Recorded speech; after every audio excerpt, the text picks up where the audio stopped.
Hello everyone, welcome to another episode of TCG Talk, back today with another video. And in today's video, you saw it in the thumbnail, you saw it in the title, we have our first set of spoilers this week for Part the Mistveil, and there's some really exciting ones.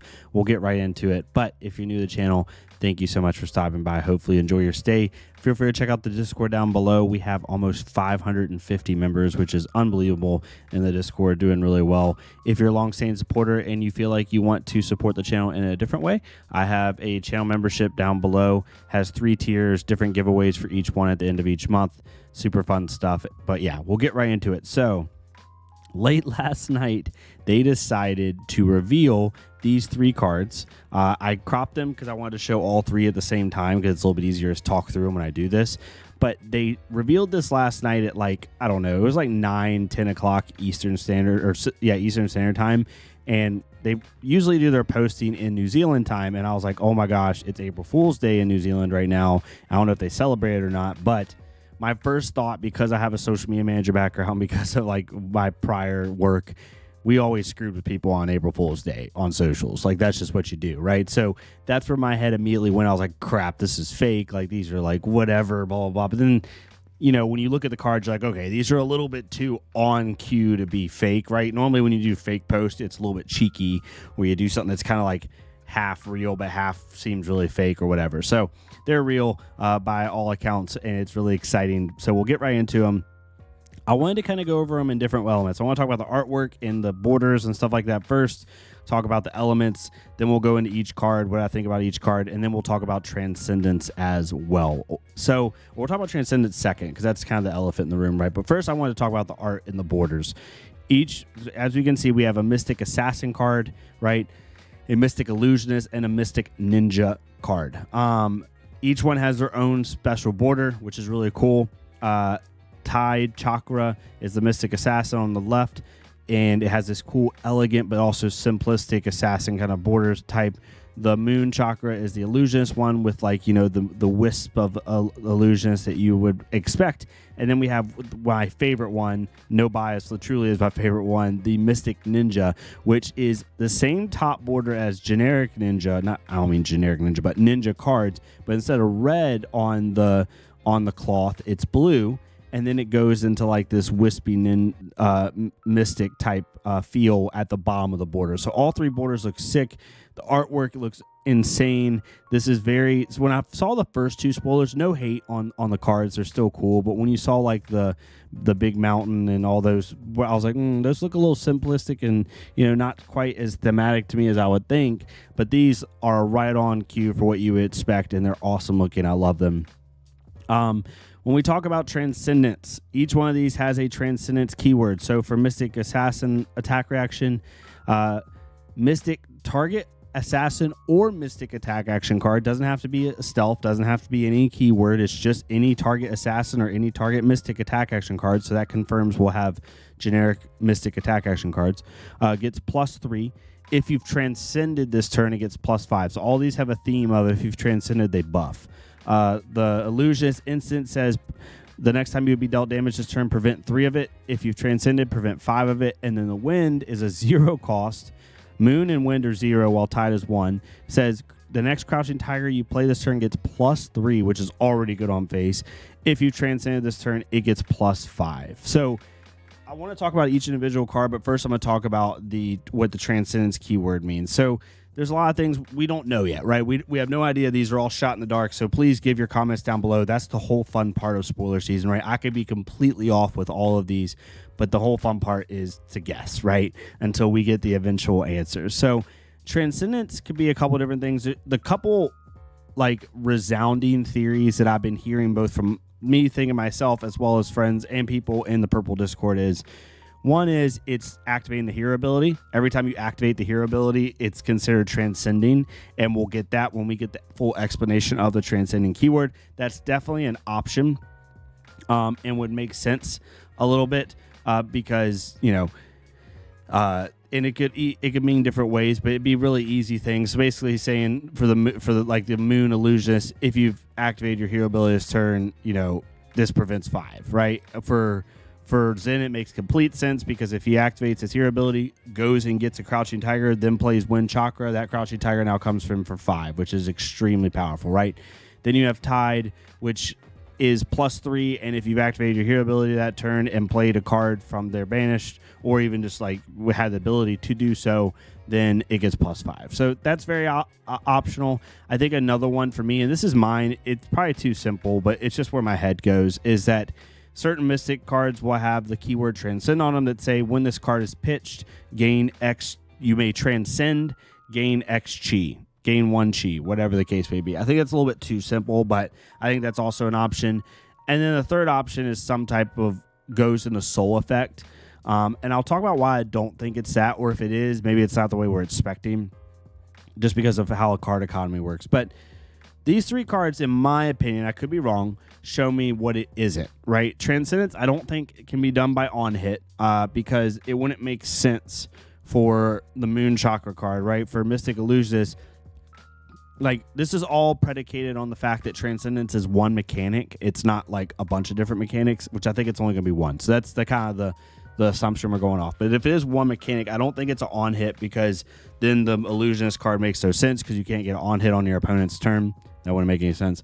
By equipment condition, right? If there's a certain Mystic equipment that creates chi or transcends you, it would have to be something very simplistic because it has to be able to be used both offensively and defensively because of the Illusionist instant. It has to be a condition that can be satisfied on both turns. And that's very hard to do, right?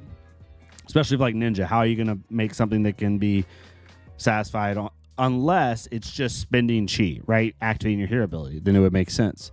And the final one is going into Soul. This one's an interesting one. I see a couple people saying that it'll say like when you pitch this card, you may transcend, and instead of pitching, the card will go into your Soul, or it will go into your Soul upon resolution of the card or something like that. That's a possibility, but the card economy kind of sucks because you're telling Enigma that she has to pitch a whole card to give this and put something in the Soul, never get it again from your deck, in order to only block 5 or prevent 5, which prevention is technically more powerful than blocking, but a 2-card prevent 5, it seems a little bit like, you know, it's kind of below rate, to be honest, with a deck that's already going to struggle to block if it doesn't have a ton of ward up. So I don't think it's that, right? Yeah, the instant speed mechanic potentially, but yeah, I think Transcendence honestly is either done through just activating the hero ability, and that's going to be transcending every time you activate the hero ability, which would make complete sense with Enigma because she could do that on both turns. Like, yes, the +1 could be kind of redundant for her, making a +1 spectral shield, but she's making a spectral on your turn, which is 1 prevention effect, and she's able to prevent 5 with this card. So, like, if she stacked 3 chi together and she uses it on your turn, creating a spectral shield, and then plays this card, she prevents essentially 6 damage, which is a lot, right? Depending on what she's trying to protect. So, including her life total. So that's really interesting. It's gonna be fun to see what it is. I'm really excited. I'm totally taking shots in the dark. Like I said, I personally think it has something to do with pitching, and then it has a keyword Transcendence, which allows you to then gain X chi because you pitched it.